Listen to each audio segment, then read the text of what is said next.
como o novo mundo digital impacta o seu negócio? Este é o tema apresentado pelo jornalista Porã Bernardes em palestra na Univale Itajaí. A intenção foi debater as novas linguagens e contextos trazidos pelo novo mundo digital e como ele atua na sociedade. O evento faz parte das comemorações dos 20 anos da Rádio Educativa Univale FM e também marca a formatura dos alunos do curso Pro de Locução da universidade. Bom, esta é a pauta do Viva Voz de hoje, que está no ar pela rádio e pela TV Univale. Hoje quem me acompanha no programa é o acadêmico de jornalismo Alisson Banhes. Oi, Alisson. Oi, Lisa, e boa tarde para você que acompanha o Viva Voz. Lembrando que você pode participar do programa através do Instagram e do Twitter, @VivaVozUnivale, e acompanhar a nossa página no Facebook, facebook.com/VivaVozUnivale. Então, o nosso convidado de hoje é o jornalista Porã Bernardes, que também é professor da Unicinos, também diretor de conteúdo da Rádio Unicinos. Obrigada pela presença, bem-vindo. Legal, muito bom estar aqui com vocês de novo. Já tive uma passagem relâmpago, acho que ano passado ou retrasado, em que vim conhecer os estúdios aqui, legal. Adorei, conheci o Roberto, o pessoal todo aqui da Univale, e é muito bom estar com vocês de novo. Bacana, Porã. Vamos falar um pouquinho dessa palestra, dessa temática que você veio trazer aqui para a universidade. Bom, com a internet, essa facilidade de acesso a tantos conteúdos que ela trouxe, como é que a comunicação e a tecnologia passam a ser aliados de uma empresa ou de um novo negócio? Sim, acho que o principal fator de mudança que a gente tem desde o surgimento da música digital, lá no final dos anos 90 com o Napster, foi que as pessoas passaram a escolher o que elas querem assistir. Antes a gente tinha um ouvinte ou telespectador totalmente passivo diante dos veículos de comunicação. E hoje esse espectador, esse consumidor de informação, ele na verdade ele opta pelo que ele quer ver, pelo que ele quer ouvir e pelo que ele quer ler. A gente não tem mais aquele digamos, um monopólio de dizer, não, tu vai assistir isso porque tu só tem isso para assistir. Não. Hoje tem toda essa questão do on-demand, que vem lá da música digital. E aí a gente vai passando por vários processos, né? Onde a tecnologia vai impactando o mercado. Impactou no mercado da música, impactou no mercado da fotografia, no mercado das comunicações é imensa a mudança, né? A gente tem notícias de 2 semanas atrás de que grandes redes de livraria estão fechando no país, porque também é um sinal dos tempos. Então, como é que a gente faz para sobreviver, para continuar atuando e sendo relevante no meio de tanta mudança? É mais ou menos isso que eu trago na palestra. Faço um apanhado geral de um contexto, porque a gente tem um contexto que mudou, não é só a tecnologia que mudou, claro. A sociedade mudou. As nossas relações elas estão permeadas pelo uso da tecnologia, das redes, e isso impacta muito o consumo, seja de qual produto for. E os produtos de mídia, a mídia também não deixa de ser algo que você vai consumir. Então, o impacto ele é gigante em todas as áreas. E essa palestra surgiu por estar percebendo o impacto na minha área, da qual eu atuo há 26 anos, que é o rádio, é a comunicação. Mas quando eu fui estudar isso e fui fazer um mestrado em design estratégico lá na Unicinos, comecei a perceber, não é só na minha área, é esse mundo que está mudando, as empresas, as organizações estão sendo impactadas pela tecnologia, pelo software e por uma sociedade que está em transformação. E como professor, qual a importância de debater esse tema com alunos da área da comunicação? É muito importante, primeiro porque por incrível que pareça, tem muita gente que chega na sala de aula e não percebe que está passando por isso mesmo sendo muito jovem. Até porque já nasceu num ambiente digital. Não consegue entender essa mudança, essa ruptura, essa ruptura que está acontecendo, porque já é digital. Não consegue entender que tinha uma empresa de comunicação que era forte, jornais fortes. Quando eu comecei no rádio, a gente ia apresentar o programa, tinha lá na mesa do estúdio o Jornal do Brasil, a Folha de São Paulo, o Correio do Povo lá de Porto Alegre. Físicos, né? Físicos, jornais físicos, né? E muitas revistas e tal. E essa galera mais nova não pegou isso, não sabe do que se trata. Mas, ao mesmo tempo, tem muita dificuldade em perceber qual caminho seguir estando na comunicação. A notícia boa é que o mundo está em transformação. O lado bom disso tudo é que existe muita oportunidade para quem for esperto e inteligente conseguir enxergar algum nicho de atuação. Porque hoje a gente vê muita gurizada ganhando grana com YouTube, ou fazendo conteúdo para Instagram, ou páginas de Facebook, ou cuidando de marcas, de lojas, enfim, fazendo playlists para loja tal, determinada marca.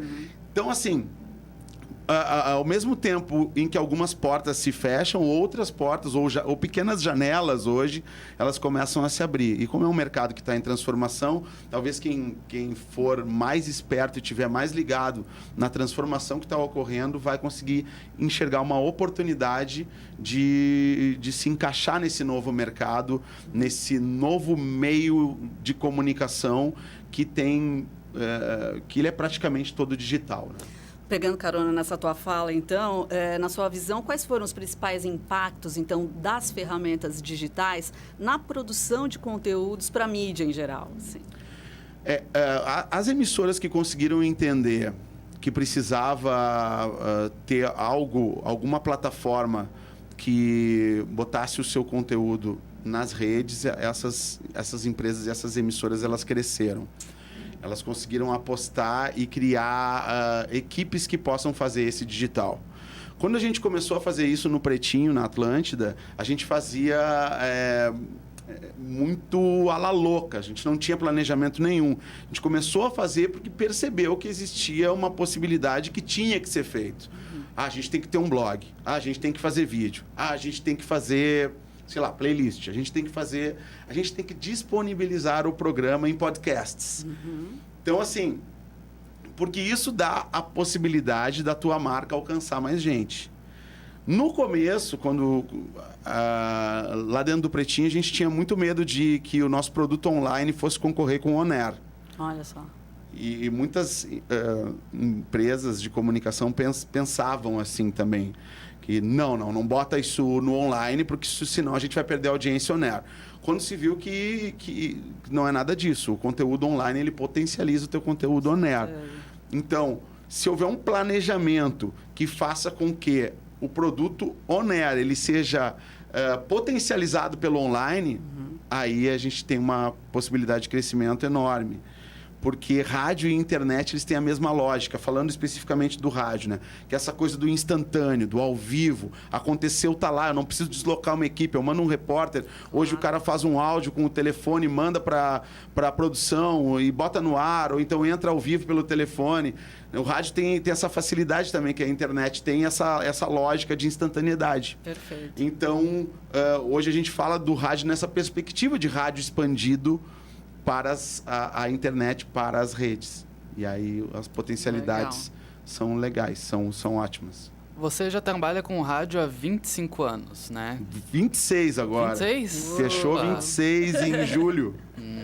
Faz tempo. Como você vê essa integração justamente do rádio com o mundo digital, esse momento de convergência do rádio? A convergência é o caminho. E para o rádio é muito mais fácil ser convergente com a internet. É muito mais fácil por todas essas questões que a gente falou anteriormente, por essa instantaneidade, por esse modelo mais aberto, né? É o ao vivo. Não, vai entrar, entra, pode entrar. Não tem que deslocar uma equipe para lá cobrir, entendeu? É menos complexo para o rádio. Então, acredito que o rádio, apesar das dificuldades, vive um momento bacana, porque a gente pode criar produtos que vão para o ar e produtos que não vão para o ar, que eles vão... Porque, ao mesmo tempo, existe um momento da sociedade que é muita amplitude e pouca profundidade. Tem muita coisa e as pessoas vão um pouquinho de cada um. As pessoas só leem a manchete da notícia e já repassam. Né? Tem as fake news. Mas, ao mesmo tempo, aquela coisa, não quero ouvir isso, troca. Então, para aqueles que querem realmente ouvir e aprofundar, tu pode criar determinados podcasts, pode fazer um programete on-air, falando... Agora a gente está fazendo lá na Unicinos FM um programete que chama Rock Brasil 3.0, de discos brasileiros que estão completando 30 anos do rock e do pop. E aí tem a entrevista com, sei lá, Barão Vermelho, Engenheiros do Havaí, que passa em pílulas na programação e a gente chama para que quem tiver afim de se aprofundar no conteúdo, tem no podcast. O podcast está lá, completinho. Então, essas possibilidades existem, né? Mas para variar, eu acho que eu me perdi um pouco da pergunta. Não, legal. Eu vou emendar uma já aqui, então, que você está falando de podcast. A produção levantou um dado muito legal, que é exatamente o formato super cresceu, inclusive, no Brasil. E tem uma pesquisa, a Pod Pesquisa, realizada pela CBN, em 2018, e também pela ABPod, e constatou 22.993 ouvintes ativos de podcast no Brasil, né? Mas você vê uma espécie de migração, você meio que está respondendo isso já, né? Você vê uma espécie de migração do rádio para podcast? Quem ouve rádio não vai ouvir podcast? Como é que você está vendo isso? Eu acho que é um modelo misto hoje em dia, mas tem muita gente que não ouve rádio e ouve podcast. E, ao mesmo tempo, o podcast, muitas vezes, nada mais é do que o rádio antigo. Claro. Às vezes é difícil explicar isso. É incrível, né? Porque o que acontece? Aí a gente volta a falar de uma sociedade em transformação, com relações efêmeras, fugazes. Esse cara tá enchendo o saco com esse papo. Não quero ouvir. Daí ele troca de rádio ou bota um som de um aplicativo e tal, não sei o quê. Mas, ao mesmo tempo, quando quer se aprofundar, tem lá on demand. Claro. A hora que eu quiser, eu vou ouvir isso. Então, tu tem que gerar esse produto para aquela hora que o ouvinte... mas eu quero ouvir esse podcast aí, vai estar lá. E porque muitos podcasts que são de ficção, eles trabalham com elementos de rádio antigo. Trabalham com elementos que se fazia na radionovela, no Brasil. Sonoplastia, tudo isso. Né? Então, talvez o podcast seja o filho caçula do rádio. Legal. Seja o caçulinha, assim, chegando ali, meio que aquele filho, como é que chama? A rapa do tacho, né? No momento hoje. E despertando essas possibilidades aí de consumo de mídia. Vamos mais uma, acho que dá tempo. Mais uma? Vamos ok. lá. Por mim tá ok. O Pretinho Básico é uma referência quando se fala de novos formatos de programas para a rádio. Especialmente por combinar esse entretenimento, um momento de entretenimento com um momento informativo. Como foi esse momento da sua carreira, assim, de trabalhar nele?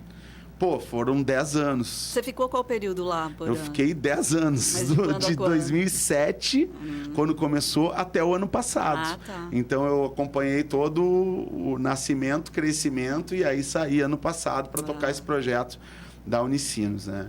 Foi incrível. Foi incrível. A gente viveu no Pretinho Básico algo que eu nunca imaginei viver no rádio. Porque quando o Pretinho começou, eu já tinha 15 anos de rádio. Né? E todo mundo... O Fetter já tinha 20 anos, o Mr. P, 20 anos, o Potter e o Piangers menos, mas o Maurício, o KG, aqueles caras todos já tinham uma cancha de rádio enorme. E a gente imaginou que pudesse dar certo, mas nunca como aconteceu. Da gente ser conhecido na rua hoje por causa do programa, das pessoas pararem, tirar foto. E Brasil, pedir né? autógrafo. De ter saído, né? Do Rio Grande do Sul. Também, né? De chegar aqui em Santa Catarina com força, por Atlântida ser uma rede. Mas também tem muito aí do Pretinho de ter acompanhado o início dessa transformação, de ter pego carona nessa transformação digital. Porque aos poucos a gente começou a perceber. E o Piangers era um cara muito ligado nisso na época. A gente começou a perceber que sim, a gente precisava ter produtos digitais. E aos poucos isso foi crescendo. Tanto é que eu até falei numa pergunta anterior, a gente fazia La Louca. Me lembro que tinha uma menina, a Flavinha, que batia toda hora. Nós temos que gravar vídeo. Nossa, cara, tira essa mina daqui. A gente quer fazer o nosso programa de rádio. Não. E aí... Daqui a pouco se chegou a um profissionalismo, que é como tem de alguns anos para cá, de uns 4, 5 anos para cá, de ter uma equipe de vídeo específica para fazer as coisas do Pretinho e para fazer também conteúdos para marcas com a nossa participação dentro do processo. O que dá uma autenticidade maior, porque nesse mundo digital também, quando tu vai fazer algum produto online...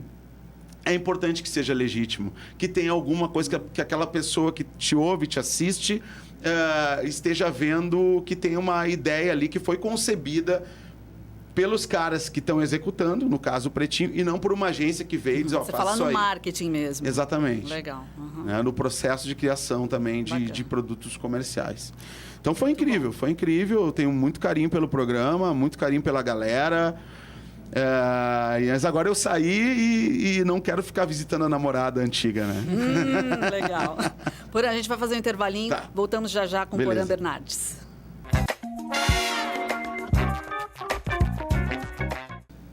E voltando com o Viva Voz, nosso convidado de hoje é o jornalista Porã Bernardes, professor da Unicinos e diretor de conteúdo da Rádio Unicinos. Muito legal você ter vindo aqui compartilhar essas suas experiências aqui com o pessoal que está focado em comunicação, usando a voz, né? A gente sempre acha interessante ter esses novos profissionais chegando aí. Agora, falando em novos profissionais, né?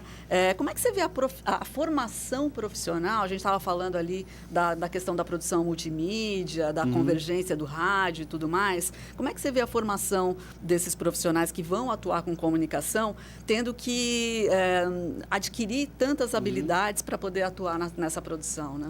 Acho que o principal é ter uma perspectiva dessa multitarefa, né? Dessa coisa de... às vezes o cara chega no curso de locução, eu quero fazer locução comercial, eu tenho uma voz boa e quero fazer programas de rádio, aquela coisa toda assim. Mas ter uma noção, e isso não é só para o mercado da comunicação, é para o mercado em geral, que hoje em dia o mercado procura profissionais que façam muitas coisas. Né? E é difícil, porque muitas vezes tu não ganha para fazer muitas coisas. Mas sempre vai ter alguém querendo fazer muitas coisas se tu não quiser. Então, é interessante pensar nessa perspectiva do multi, né? Como eu estava falando aqui na pergunta anterior, quando foi comentado sobre o Pretinho, que é assim, antes a gente fazia o programa de rádio. Bom, nos anos 90, quando eu comecei, tu fazia o programa de rádio, terminava, tu levava, muitas vezes levava os discos de casa, alguma coisa que tu queria tocar, e aí tu acabava o programa, 10 da manhã, tu só ia entrar em contato com a rádio no outro dia, às 6 da manhã, quando chegasse, ou ao meio-dia, né, e tal. Isso não existe mais. Isso não existe mais em nenhuma profissão. Tu tens que estar em contato praticamente o tempo inteiro. E aí esse perfil de profissional que está sendo exigido pelo mercado, não só da comunicação, como em geral. Se tu pode fazer... tu edita pequenos vídeos? Sim, edito. Tu faz locução? Faço. Tu faz playlist? Faço. Tu faz... né? E cria conteúdo comercial? Posso tentar. Entendeu? A gente não ia para reunião com a agência. A gente ficava... Era uma divisão do departamento comercial com o departamento artístico, que assim chamava. Hoje em dia, tudo tem que estar junto. O planejamento tem que estar envolvendo o artístico, porque quem vai fazer a entrega é quem está no ar. A agência tem que conversar com quem vai executar. Não pode ser uma ideia que cai de paraquedas, porque aí ela não vai ser uma ideia legítima. Então, a perspectiva desse novo profissional ela tem que ser multi, tem que entrar, senão tu não vai fazer só programa de rádio. Tu vai ter que ir para reunião na agência, vai ter que editar pequenos vídeos, vai ter que fazer podcasts, vai ter que fazer um monte de coisa. E como foi essa transição de um programa humorístico para a sala de aula, para a docência? É uma transição incrível, assim, complicada ao mesmo tempo, porque o Pretinho, ele começa como um programa bem-humorado, né? Quando ele vira um programa de humor, tu tem a obrigação de fazer as pessoas rirem. Essa que é a principal mudança. Isso talvez tenha até nos chateado enquanto integrantes do programa, porque, cara, a gente não é humorista. Certo. A gente gosta de trocar ideia e de falar besteira. E às vezes é engraçado. Mas aí quando fica naquela obrigação de sempre ser engraçado, começa a ficar chato para quem tá fazendo. Porque tu tem que sempre ser engraçado. Tu não pode querer discutir um dia, sei lá, o fake news. Sei lá, né? Enfim, mas para a transição em sala de aula é meio complicado, né? Porque o aluno muitas vezes passou ali 10 anos me ouvindo falar besteira e eu vou lá dizer pro cara, não, faz assim. É complicado isso, mas ao mesmo tempo tem um respeito também, porque eles sabem que eu sou um profissional que atua há muito tempo. Claro, e um atrativo, né? Imagina, eu acho que tem um lado celebridade também, não tem? Isso é complicado para falar sobre isso. Eu tive uma experiência esse ano, durante o semestre, que eu faço a disciplina de rádio e mídias sonoras. Então, eu trabalho com eles no estúdio, direto. Passa todo aquele rádio 1, né? Que é muito texto, muito roteiro e tal, para chegar no rádio 2, onde eu boto a galera no estúdio para tentar criar. porque a criatividade também é um elemento importante nos dias de hoje, né? Nesse novo mercado. E aí uma menina foi gravar e disse, eu não consigo, o Porã tá ali. E eu disse, cara, não, tipo, assim, eu sou teu professor, eu tô aqui para te ajudar. Então tem isso. Aconteceu esse semestre essa coisa que eu não me considero celebridade, nunca fui. Porque eu sou um profissional que trabalha há muito tempo com isso, né? Mas como as pessoas me enxergam, eu não tenho como escolher se me enxerga como um profissional, como uma celebridade ou uma celebridade B do Big Brother. Claro. Mas enfim, tem essa coisa também é difícil de equalizar dentro de sala de aula, porque pode acontecer uma barreira, inclusive, de tipo botar uma régua lá em cima, porque o cara que é meu professor é um profissional que todo mundo conhece, enfim. Mas eu tento, nas primeiras aulas, já quebrar isso com eles. Legal. Para poder seguir adiante. Agora, uma coisa muito legal é que você também assumiu a direção de conteúdo da Rádio Unicinos, né? Isso. Como é que é a proposta editorial da rádio? O que você anda fazendo por lá? A gente tem um desafio de revigorar a Rádio Unicinos, que é uma rádio que já tem 23 anos. E que sempre... Porque a Unicinos ela é São Leopoldo e Porto Alegre. Ela, historicamente, a origem, a matriz é São Leopoldo, que é uma cidade a 40 quilômetros, 35 quilômetros de Porto Alegre, que é no Vale dos Sinos, onde a universidade cresceu. Uma universidade incrível. E de 2 anos para cá, ela está em Porto Alegre, com um campus super moderno. E aí me foi feita a proposta de assumir a direção de conteúdo da rádio. A gente colocou um estúdio novo no campus Porto Alegre, um container muito legal e tal, super moderno. Mas, ao mesmo tempo, tem suas dificuldades de mexer em algo que, durante muito tempo, foi de um jeito. E esse é o maior desafio, né? De tentar transformar sem perder o legado do que ela já tem. E com calma, porque a gente não tem a mesma velocidade do mercado, então a gente pode fazer as coisas com mais calma. Porque no mercado, se uma proposta não funciona em 3, 4 meses, troca a proposta. Então a gente está gradativamente crescendo em audiência, melhorando as nossas redes sociais, melhorando o nosso conteúdo de podcast. Agora tem todo um braço digital que deve entrar com transmissões ao vivo, com muita coisa que vem para o ano que vem. Aí esse primeiro ano foi uma ajeitada na casa. A gente trabalha muito com novos artistas, cena local de Porto Alegre e música brasileira nova. Um monte de artista novo que não toca em nenhum lugar. E a gente não está nem falando de artistas assim, pouco conhecidos. Artistas conhecidos como Criolo, por exemplo. Céu, não toca em pouquíssimos lugares. E aí tem toda a galera mais nova ali, Bugarins, Carne Doce, Jingle Bells, um monte de banda nova que precisa de um espaço. Mesmo eles tendo ali o Spotify e o YouTube. E aí eu lembro de uma vez eu entrevistei o Erasmo Carlos e o Erasmo falou uma coisa que acho que serve muito para quem faz rádio. Que mesmo eu tendo tantos seguidores numa rede social ou no dispositivo lá de streaming, no Spotify, quando eu falo no rádio, eu tenho a certeza, ou quando a minha música toca no rádio, eu tenho certeza que milhares de pessoas estão sentindo ao mesmo tempo a mesma emoção ou emoções parecidas. Legal isso. Então, o rádio tem essa força também. O artista ainda quer, assim, pô, minha música está tocando no rádio. E a gente está fazendo isso. Abrindo a porta para esses novos artistas com uma programação que equilibra essa nova MPB com clássicos do rock e está dando certo. Estamos indo bem. E além da Rádio Unicinos, tem mais algum projeto que você esteja desenvolvendo na universidade? Na universidade eu tô cuidando desta disciplina de rádio e mídias sonoras, também sempre envolvido com as discussões de inovação dentro da universidade. Tem um comitê que está projetando a universidade para os próximos anos, né? Mas tenho muito do meu trabalho hoje, ele é dentro da rádio mesmo, porque a gente está transformando a rádio num modelo misto, em que ela seja...